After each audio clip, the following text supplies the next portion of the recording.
नमस्कार दोस्तों। मैं रोहित तिवारी आप सभी का आपके अपने YouTube channel knowledge academy by Rohit sir में स्वागत करता हूं। उम्मीद करता हूं आप सभी स्वस्थ होंगे, अच्छे होंगे और आपकी पढ़ाई लगातार अच्छी चल रही होगी। आप लोग देख रहे होंगे प्रतिदिन आपको एक मैथ की क्लास मिलती है जो RRB group D, railway group D से संबंधित जो प्रीवियस ईयर में क्वेश्चन पूछे जाते हैं, पूछे गए हैं, उनकी प्रैक्टिस हम लोग इस वीडियो के माध्यम से, इस क्लास के माध्यम से प्रतिदिन आपको करवाते हैं। इसलिए जो भी छात्र नए जुड़ते हैं तो चैनल को सब्सक्राइब जरूर कर लिया करें, क्योंकि प्रतिदिन आपको 15 से 20 प्रश्नों की क्लास मिलने वाली है। और अगर आप 15 से 20 क्वेश्चन प्रतिदिन मैथ के प्रीवियस ईयर सेट, उसके बाद में फिर हम लोग पढ़ाएंगे कि और अच्छे अच्छे प्रश्न जो आने की संभावनाएं हैं वो अगर पढ़ लेंगे तो आपको मैथ में कोई दिक्कत नहीं होगी। साथ में एनटीपीसी प्रीवियस ईयर क्वेश्चन भी आपको करवाए जाएंगे। इसलिए चैनल से जुड़े, चैनल को सब्सक्राइब जरूर कर लें और वीडियो को अंत तक देखा करें, क्योंकि क्या है, स्किप अगर नहीं करते हैं आप वीडियो को तो कुछ तरीके बताए जाते हैं कि एक तरीके से आप 8-10 क्वेश्चन ऑटोमेटिक कर सकते हैं। हम कोई ऐसी ट्रिक नहीं बताएंगे कि जो सिर्फ एक प्रश्न में लागू हो। हम आपको वो चीज बताएंगे जो हर प्रश्न में लागू हो और उसकी ट्रिक आपको खुद स्वयं बनानी है। क्यों? क्योंकि हमारी बताई हुई ट्रिक आपको भूल जाएगी, लेकिन आपकी खुद की बनाई हुई ट्रिक कभी भूलेगी नहीं। ट्रिक कुछ नहीं होती है, शॉर्ट तरीका होता है। आपने 10 लाइन में वही प्रश्न सॉल्व किया, जो बीच में देखा कि जो बीच में हमने टाइम खराब किया, हम पहली दूसरी लाइन से सीधा छठवीं लाइन में भी डायरेक्ट प्रश्न को सॉल्व कर सकते थे। ये होती है मैथ। मैथ अगर एक बार आने लगी तो बहुत अच्छी हो जाती है, नहीं आती तो बोरिंग सी लगती है। तो परेशान ना हो, हम लोग मैथ सिखाएंगे। जिसको बिल्कुल मैथ नहीं आती वो भी हमसे जुड़े, हमारे मैथ सिखाएंगे। हमारे चैनल पर ही शाम को 8 बजे परसेंटेज की क्लास चल रही है, जो बेसिक से एडवांस तक होगी। जिसको सीखना है वो पहले क्लास से स्टार्ट कर दे, आपको परसेंटेज आने लगेगा, आपको मैथ आने लगेगी। चलिए स्टार्ट करते हैं पहले प्रश्न से। पहला प्रश्न है हमारा, हितेश एक काम को 24 दिन में कर सकता है।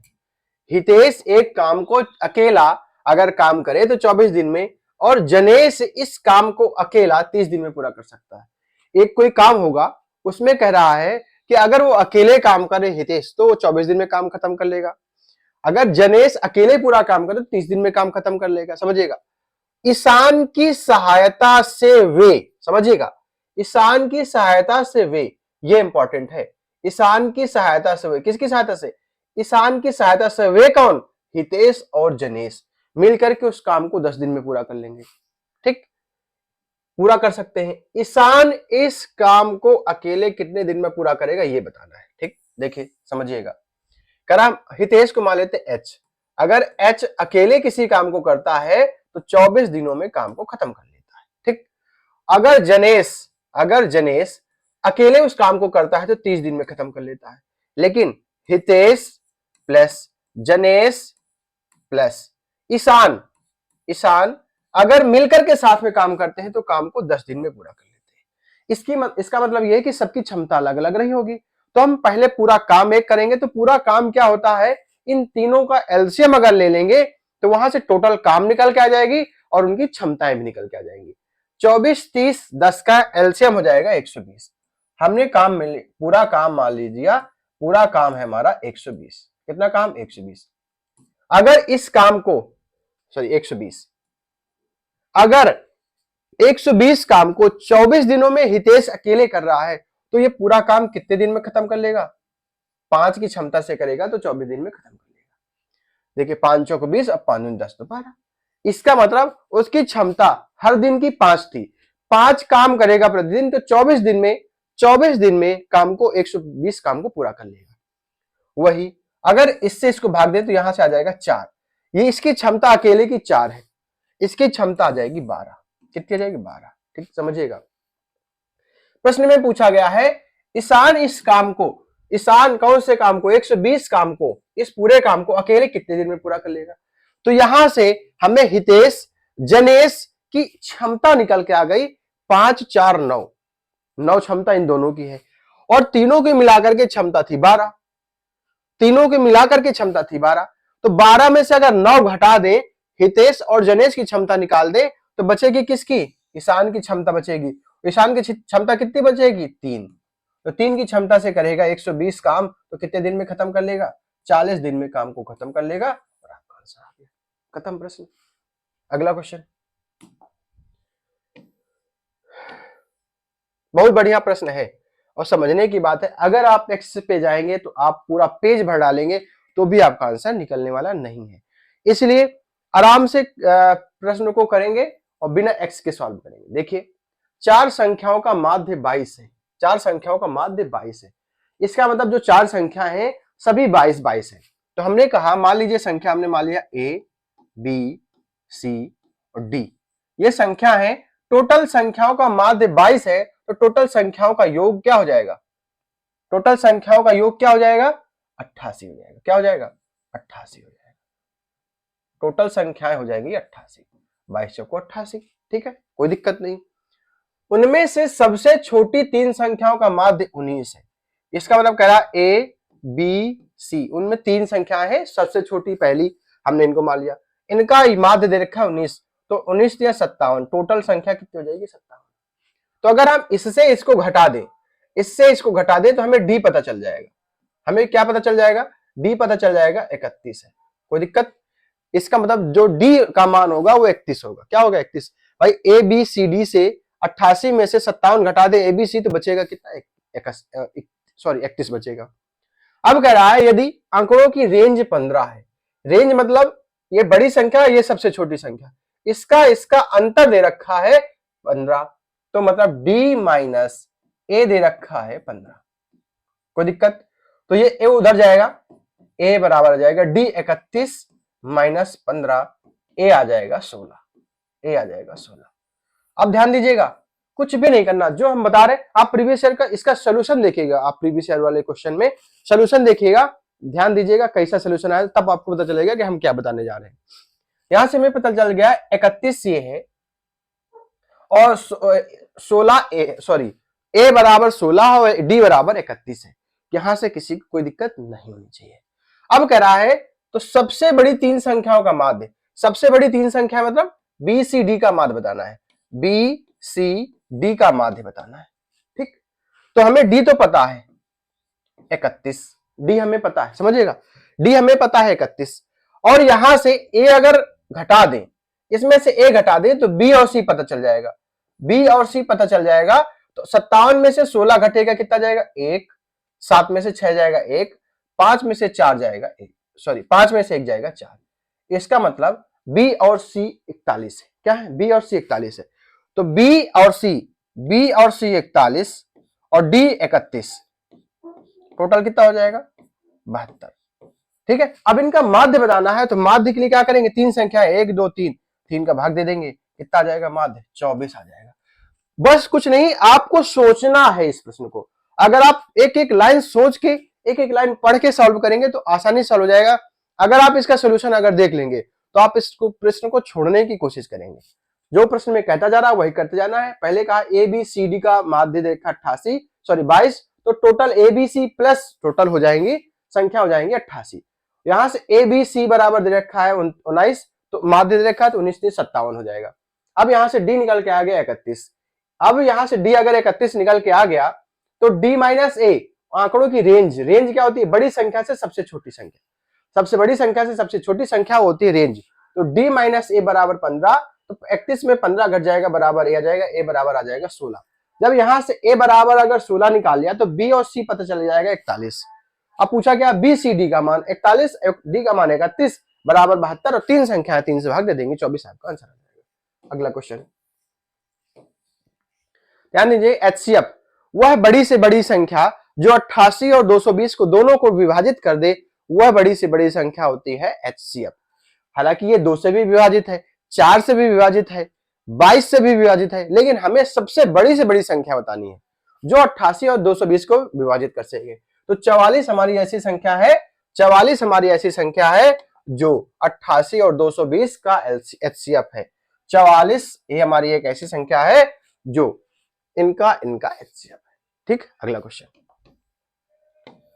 ध्यान दीजिएगा, एक प्रश्न पिछली क्लास में यह आ चुका है। ठीक है, हम आपको बताते हैं, इनमें कोई फार्मूला कुछ मत याद किया करिए। आप लोग जैसे इसको देखेंगे तो आपको क्या याद आएगा? हमको क्या याद आएगा?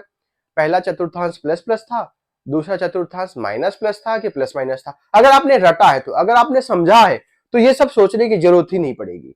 क्यों नहीं जरूरत पड़ेगी? फिर आपको तीसरा चतुर्थांश जो होगा वो माइनस माइनस था कि प्लस माइनस था, आप याद करने जाएंगे। हमको उन्होंने बताया था, जब उन्होंने पढ़ाया था तो ये बताया था, तो ये बताया था, तो अब आप क्या करेंगे? वहां पे कंफ्यूज हो जाएंगे। आप जो सही वाला है उसको गलत कराएंगे, गलत वाला है उसको सही कराएंगे। तो आपको कुछ विचार करना नहीं है, आपको कुछ सोचना नहीं है। आप क्या करें? तुरंत ही चतुर्थांश बना लेने, तुरंत तुरंत 1 सेकंड में बन जाएगा। ये पहला चतुर्थांश है, ये दूसरा चतुर्थांश है, ये तीसरा चतुर्थांश है। ध्यान दीजिएगा, बताने में थोड़ा टाइम लगता है लेकिन करने में सब। ठीक है, चौथा चतुर्थांश हो गया। ठीक, ये एक्स अक्ष हो गया, ये माइनस एक्स अक्ष हो गया, ये वाई अक्ष हो गया, ये माइनस वाई अक्ष हो गया। समझिएगा, देखिएगा, अगर ये मूल बिंदु है, ठीक है, प्रश्न खत्म हो जाएगा। मूल बिंदु है, मूल बिंदु से इधर जाएंगे तो प्लस एक्स की तरफ जाएंगे, तो ये एक्स और वाई, एक्स एक्स अक्ष वाई अक्ष क्या जाएगा? प्लस का और कॉमा प्लस का। एक्स भी प्लस का है, वाई भी प्लस का है। ठीक है, अब यहां पर देखिए, यहां पे देखिए X comma Y, X comma Y में देखिए वाई तो प्लस का होगा, लेकिन अगर यहां से इधर जाएंगे तो माइनस का हो जाएगा एक्स कॉमा वाई। ठीक है, अब अगर ये एक्स वाई, ठीक, अब देखिए इधर गए तो माइनस का भी वाई, इधर गए तो माइनस का एक्स, तो माइनस कॉमा माइनस, ये हमारे चतुर्थांश आ जाएंगे। अब यहां से इस मूल बिंदु से इधर गए तो प्लस का एक्स, इधर गए माइनस का, प्लस का एक्स माइनस का वाई। ठीक, देखिए आ गया तुरंत ही, कुछ भी नहीं, कोई डाउट रहना ही नहीं चाहिए, हमारा आंसर आना चाहिए। तो -2 -3 कितने में आएगा? तीसरे चतुर्थांश में आएगा, तीसरे चतुर्थांश में आएगा और आपका आंसर। अगला क्वेश्चन 5 नंबर, ध्यान दीजिएगा, बढ़िया प्रश्न है। 84,500 की एक राशि है 8% वार्षिक ब्याज की दर से, 8% वार्षिक ब्याज की दर से 1 वर्ष 6 महीने का ब्याज क्या होगा? SCI बताना है। किसका बताना है? 1 वर्ष 6 महीना मतलब 1.5 साल का CI बताना है। ठीक है, ब्याज प्रति छमाही चक्रवृद्धि ब्याज संयोजित होता है। छमाही मतलब जब छमाही कह दिया तो जैसे आपने 2 साल कहा तो पहला साल दूसरा साल, लेकिन अगर छमाही कह दिया तो यहीं पे 3 किस्त बनेगी, 3 बार बनेगा, 3 बार संयोजन होगा। 6 महीना 6 महीना कितना टोटल हो गया?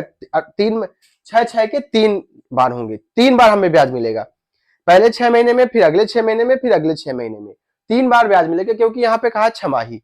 अब छमाही कहा है, सालाना में क्या होता है? अगर दर होती 8% तो 8% है, छमाही तो बटे आधा, छमाही बटे आधा, तो हमारी दर भी क्या जाएगी? आधी हो जाएगी, 4% हो जाएगी। ठीक है, अब देखिएगा उसमें यह भी कहा है लगभग में आंसर बताना है। अब हमें क्या करना है?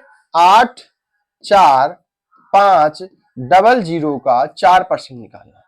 अब ध्यान दिया करिए, अपने मन से इसको 0 हटा दिया करिए, परसेंट हट, देखिए 4% है, 0 0 कट गया। ठीक है, 4 पंचे 20 यहां रख देते हैं, 4 पंचे 20, ठीक है, और 4 चौको 16, 17 18, 1 4 8 32 है 33।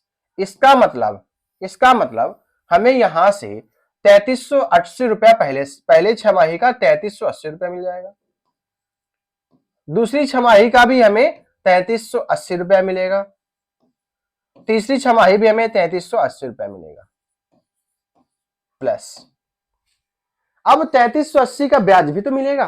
फिर देखिएगा 3380 गुणे 4/100, ये तो करेंगे। देखिए 0 से 0 कट गया, 4 8 32, ध्यान दीजिएगा, 4 ते 12 3 15 और 4 ते 12 1 13, आ गया 135। ठीक है, अब दशमलव नहीं लगाएंगे क्योंकि लगभग में पूछा है, तो क्या आ जाएगा? 135। अब ये 135 तो मिलेगा, ठीक, प्लस 135 ये वाला मिलेगा, प्लस अब 135 का फिर 4% मिलेगा, 135 का 4%, 4 पंचे 20 और 4 ते 12 13 14 और 4 एकम 4 1 5। ठीक है, तो ये कितना है? 5.4, तो यहां से कितना जाएगा? 5 आ जाएगा। ध्यान दीजिएगा, अब हमें क्या करना है? 3380 3 बार है, 135 3 बार है, 5 1 बार है। तो एक काम करते हैं, इसका 3 गुना कर लेते हैं, 0 3 8 24, 3 3 को 9 2 11 और 3 3 को 9 1 10। ठीक है, 1024 ये हो गया। इसका 3 से मल्टीप्लाई, 3 5 15, 3 3 को 9 1 10 और 3 1 कम 3 1 4, 4 से 5 आ गया और 5। ध्यान दीजिएगा 5 5 0, 4 1 5, 4 2 6 0, 10,650, 10,650 ऑप्शन में नहीं है, कुछ गड़बड़ है अभी। ठीक है, देखिए 3 8 24 और 3 3 9, 9 2 11 होगा शायद, 10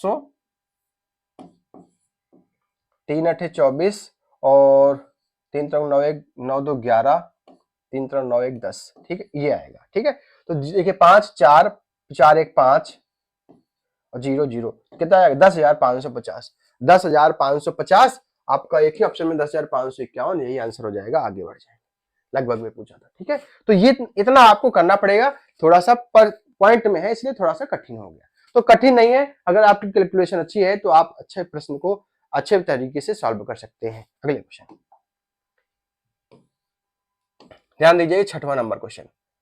त्रिभुज एबीसी में AB बराबर AC, त्रिभुज एबीसी में AB बराबर AC, ध्यान दीजिएगा त्रिभुज एबीसी है, ये त्रिभुज एबीसी है, ABC, ये भुजा और ये भुजा दोनों बराबर है। ठीक है, इसका मतलब अगर ये कोण x है तो ये भी कोण x हो जाएगा, कोई दिक्कत।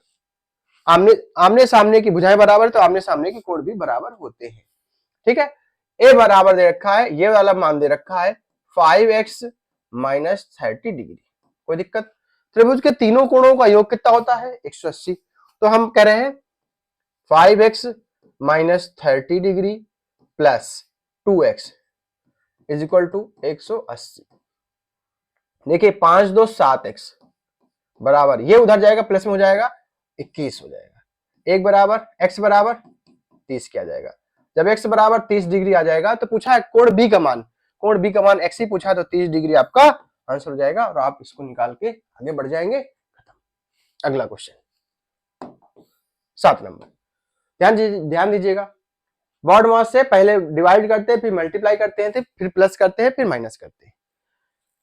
ठीक है, देखिए 54 3 की पावर 2 9 होता है, तो भाग में है तो बटे में हो जाएगा 9 गुणे 6 प्लस 3, 9 6 का 54, 6 6 36 3 39, ये आपका आंसर हो जाएगा और आगे बढ़ जाएंगे। अगला क्वेश्चन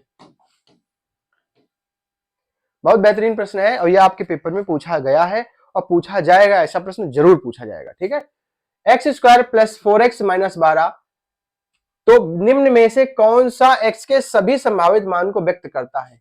हमने आपको क्वाड्रेटिक इक्वेशन की क्लास ली है, क्वाड्रेटिक इक्वेशन आपने हमसे अगर पढ़ लिया तो क्वाड्रेटिक इक्वेशन के जो प्रश्न है ये आपको किसी भी प्रकार से सॉल्व नहीं करना, सीधा आंसर निकालना है।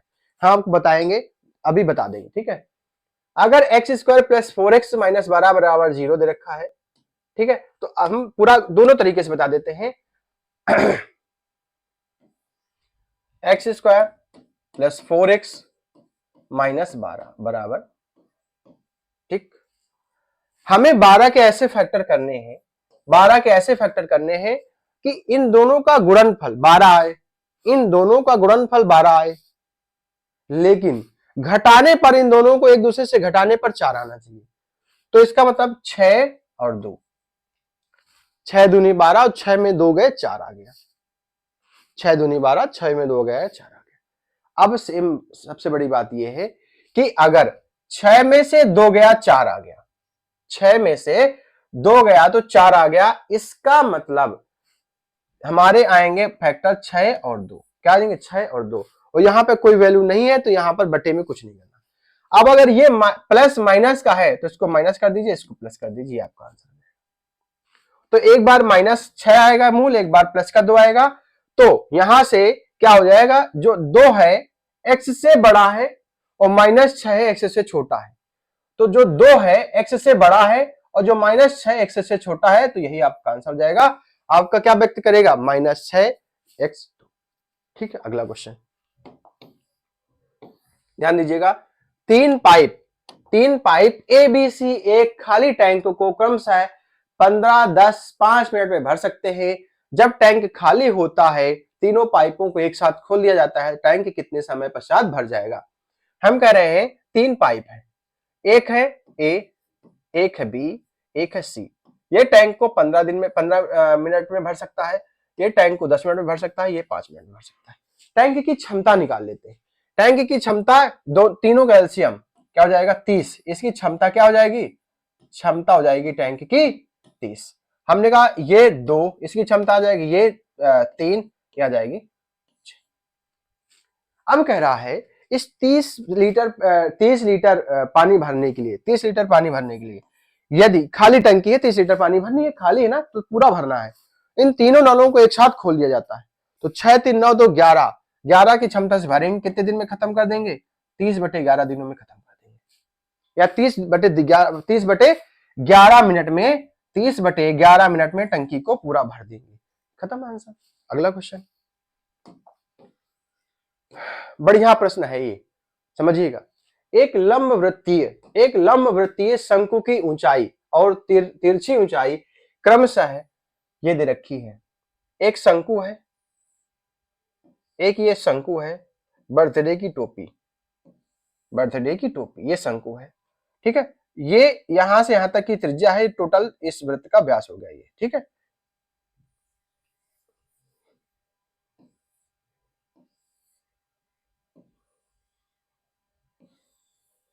ठीक, ये शंकु की ऊंचाई है, h दे रखी है, ये तिर्यक ऊंचाई है, तिर्यक ऊंचाई दे रखा है 25, ये दे रखी है 25, ठीक है।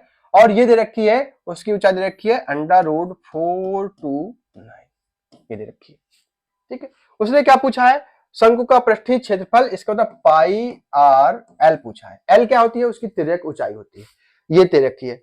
अब यहां से तिर्यक ऊंचाई दे रखी है, लेकिन अगर हमें r पता चल जाए, अगर हमें त्रिज्या पता चल जाए तो हम शंकु का क्षेत्रफल निकाल सकते हैं, पृष्ठीय क्षेत्रफल निकाल सकते हैं। तो त्रिज्या क्या है, ये r है। तो अब ये समकोण पे है, ये समकोण पे है, इसका मतलब ये कर्ण है, ये आधार है, ये लंब है। तो आधार का स्क्वायर प्लस लंब का स्क्वायर √ देखिए 429 का होल स्क्वायर बराबर 25 का होल स्क्वायर। कोई दिक्कत, देखिए r² बराबर, ये √ हट जाएगा, 42 प्लस 429 = 625, r² बराबर, ये उधर जाएगा 625 - 429, r बराबर, देखिए 9 में 5 गए 4, ठीक है, 2 में यहां बचेगा कितना, क्या बचेगा, सॉरी 9 6 15, यहां से आ जाएगा 6, यहां बचेगा 1, यहां से 1 में से 2 गया, कितना जाएगा, इधर हासिल लेंगे 9, ये कितना जाएगा 5, 5 में से 4 गया 1, r² बराबर 196, r² बराबर 196, तो r बराबर क्या जाएगा, यहां से r बराबर आ जाएगा 14। जब r बराबर 14 आ गया तो रख दीजिए 22/7 गुणे l कितना दे रखा 25, 7 दूनी 14, 25 दूनी 50, 50 गुणे 22 कितना जाएगा 1100 सेंटीमीटर आपका क्षेत्रफल आ जाएगा, खत्म। अगला क्वेश्चन 11 नंबर, एक आयत की लंबाई को 20% बढ़ा दिया जाता है तथा चौड़ाई को 15% कम कर दिया जाता है। लंबाई और चौड़ाई पहले 20% होता है 1/5, 1/5, तो 5 से कितनी कर दी गई लंबाई, 6 कर दी गई। चौड़ाई को 15% कम कर दिया जाता है।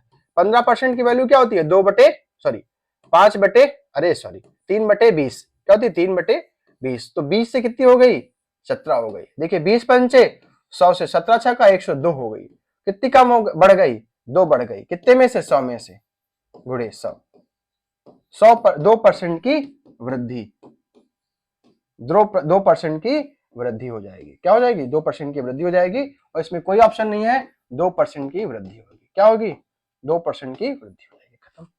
अगला क्वेश्चन, कोई राशि किसी निश्चित वार्षिक ब्याज की दर से, कोई राशि किसी निश्चित साधारण ब्याज की दर से 5 वर्षों में 3 गुनी हो जाती है। ध्यान दीजिएगा, कुछ दर रहा होगा, ये 1 रुपए की राशि कितनी हो गई 5 हो गई, कितने वर्षों में 5 वर्षों में 3 गुनी हो गई, सॉरी कितनी हो गई 3 गुनी हो गई। इसका मतलब हमें ब्याज कितना मिला होगा 2 रुपया होगा, एक भाई हर बार 1 रुपया मिला होगा ना, जो ब्याज मिला होगा हर साल बराबर मिला होगा, तो 1 रुपए की राशि 3 गुनी हो गई, 5 वर्षों में 2 रुपया ब्याज मिल गया। पूछा क्या है, तो वह कितने समय में उसी दर से 17 गुनी हो जाएगी। ये जो 1 रुपए की राशि है, ये जो 1 रुपए की राशि 17 गुनी होनी है, 17 गुनी होनी है। कितनी गुनी होनी है? 17 गुनी होनी है। तो ब्याज कितना मिला हमें? 16 मिला। समय बताना है, समय बताना है कितने साल। ये ब्याज कितना है? 2। यहां से इसको बनाने के लिए, 16 बनाने के लिए क्या करेंगे? 8 से मल्टीप्लाई करेंगे। इसको बनाने के लिए क्या करेंगे? 8 से मल्टीप्लाई करेंगे। तो कितना? 40 सालों में ब्याज हमको मिल जाएगा। कितने सालों में? 40 सालों में हमें 16 रुपए ब्याज मिल जाएगा। खत्म प्रश्न। अगला क्वेश्चन देखिए, ये बहुत बेहतरीन प्रश्न है और जब आपके पेपर में पूछे जाएंगे 13, 14, 15, ये बहुत बेहतरीन प्रश्न है, इनको आपको समझना बहुत जरूरी है। ठीक है, ध्यान दीजिएगा। 810 लीटर में पानी और दूध का क्रमशः 2:7 का अनुपात है। कितना है? मिल्क और वाटर का रेशियो दे रखा है 2:7 और टोटल दे रखा है 810। तो मेरे हिसाब से 7, 2, 9 बराबर 810 के, तो 1 बराबर जाएगा 90 के। 1 बराबर 90, इसको रख लीजिए, अभी काम आएगा। उसमें कितना लीटर पानी डाला जाए कि एक नए मिश्रण में दूध और पानी का अनुपात 3:1 हो जाए। 3:1 हो जाए। ध्यान दीजिएगा, हमने कल एक प्रश्न बताया था। हमने कहा मान लीजिए ये गिलास है, ये गिलास है, ठीक है, पी लेते पानी। ये गिलास है, इसमें 2 लीटर दूध है, 3 लीटर पानी है। 2 लीटर दूध है, 3 लीटर पानी है। हमने इसमें 10 लीटर पानी और मिला दिया, तो चेंज क्या होगा? पानी चेंज होगा, मात्रा वही, मात्रा बढ़ेगी, मात्रा बढ़ेगी, पानी चेंज होगा, लेकिन दूध तो अभी भी 2 लीटर ही है। बस ये होगा मिक्स हो गया, दूध अभी भी क्या है? 2 लीटर ही है। जब दूध बढ़ा नहीं है, बराबर ही है, उतना ही है, तो ये बताइए ये 2 से 3 कैसे हो गया? इसको बराबर करिए। इसको बराबर करने के लिए, अगर इसको बराबर नहीं, बराबर करने के लिए इसका अंतर कितने का है? 2 का, तो इस पूरे में 2 का मल्टीप्लाई कर दीजिए। इसमें अंतर कितने का है? 5 का, तो इस वाले रेशियो में 5 का मल्टीप्लाई कर दीजिए। तो नया रेशियो आ गया 4:14 और 15 सॉरी,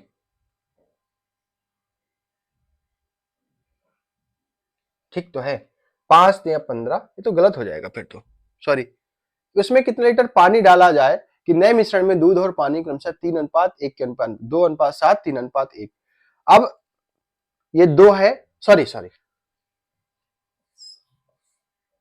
ये 7 है, ये 3:1 था, ठीक है। अब अगर यहां पर ये मिल्क 2 है, ये 3 है, अगर इसको बराबर करना है तो इस वाले में 3 का मल्टीप्लाई करना पड़ेगा।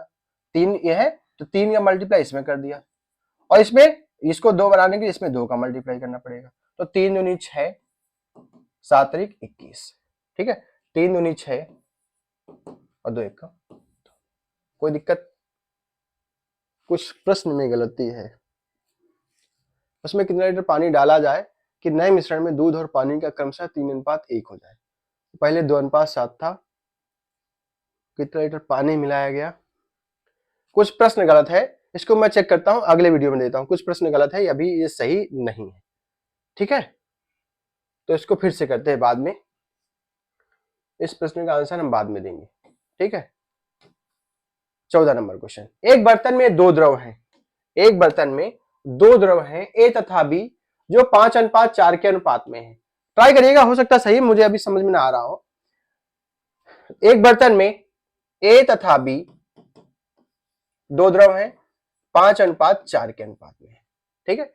यदि बर्तन से 18 लीटर मिश्रण निकाल लिया गया, अब ध्यान दीजिएगा, फिर से बता रहे हैं हम आपको, ग्लास नहीं लेंगे इस बार।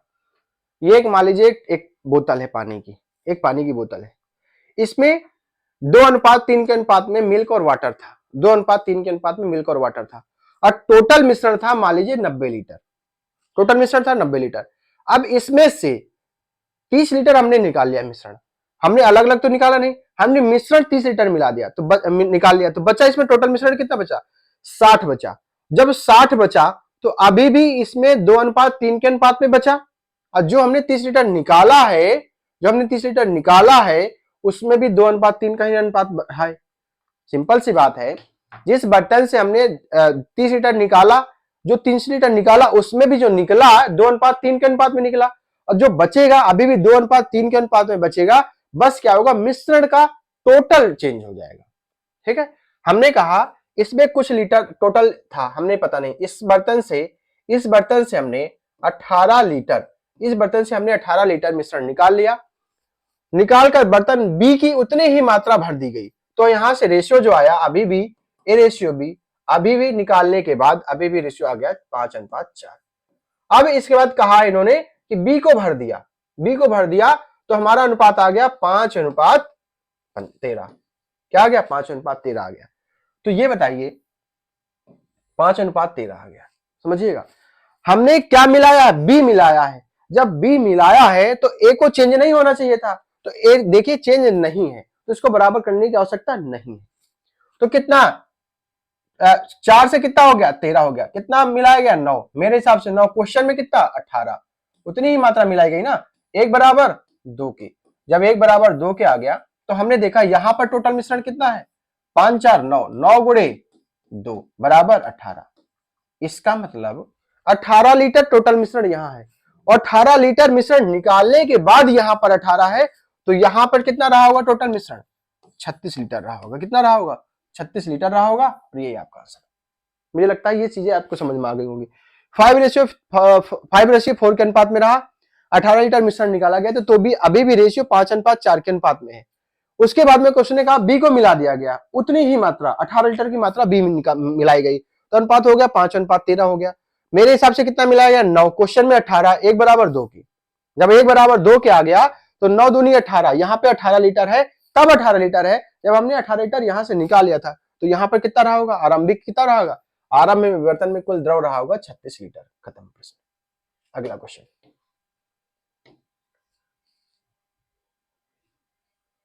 ए 20 दिन में अकेले काम को कर सकता है। समझिएगा, ये भी प्रश्न बढ़िया है। ए जो है, ए किसी काम को 20 दिन में करता है, जबकि बी इसे खुद करने में 16 दिन लगाता है। बी से अगर खुद करता है तो 16 दिन लगाता है। सी के साथ मिलकर काम पूरा करने में 8 दिन लगते हैं। सी के साथ कौन मिलेगा? ए बी, मतलब ए प्लस बी प्लस सी अगर मिल जाते हैं तो ये दोनों तीनों लोग मिलकर के काम को 8 दिन में खत्म करते हैं। यदि सी और डी मिल जाते हैं तो ये काम को कितने दिन में करते हैं? 60 दिन में करते हैं। हम टोटल काम मान लेते हैं कुछ। क्या काम मान ले? हमने कहा एलसीएम उनका आ जाएगा 240। हम 240 काम मान लेते हैं, ठीक है। तो यहां से आ जाएगा 12, 12 दूनी 24। यहां से आ जाएगा 16 पंचे 16 एक, ठीक है। और बचेगा कितना?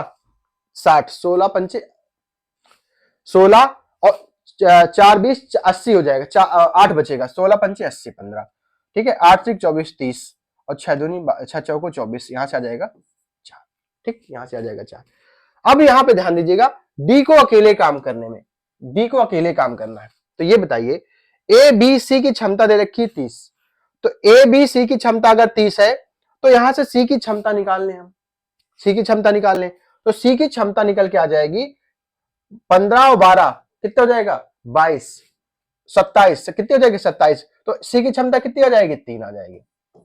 सी की क्षमता कितनी आ जाएगी? 3। सी की क्षमता 3 आ जाएगी। अब यहां से टोटल 4 है, सी और डी 4 है, तो डी की क्षमता कितनी आ जाएगी? डी की क्षमता आ जाएगी 1। अब ये 240 को अगर एक क्षमता से करेगा प्रतिदिन काम, तो डी कितने दिन में काम खत्म कर लेगा? 240 दिनों में काम खत्म कर लेगा। बस प्रश्न की पढ़ने की आवश्यकता है। अगर आपने प्रश्न पूरा पढ़ा है तो आंसर तुरंत निकल के आ जाएगा। तो मुझे लगता है ये प्रश्न आज के खत्म होते हैं। फिर मिलते हैं कल ऐसे प्रश्नों के साथ जो आपके पेपर में पूछे गए हैं, और बहुत ही जल्द आपको कुछ ऐसे प्रश्न भी दिए जाएंगे। मैं सोचता हूं जैसे 15 प्रश्न है आपके पेपर में पूछे गए हैं, 5 प्रश्न ऐसे ऐड किए जाएं जो आपके पेपर में आने की पूरी उम्मीद हो, ठीक है। तो आप लोग वीडियो को लाइक भी करें, अपने दोस्तों के साथ भी शेयर करें, चैनल को सब्सक्राइब करना ना भूलें। मिलते हैं नेक्स्ट वीडियो में। धन्यवाद।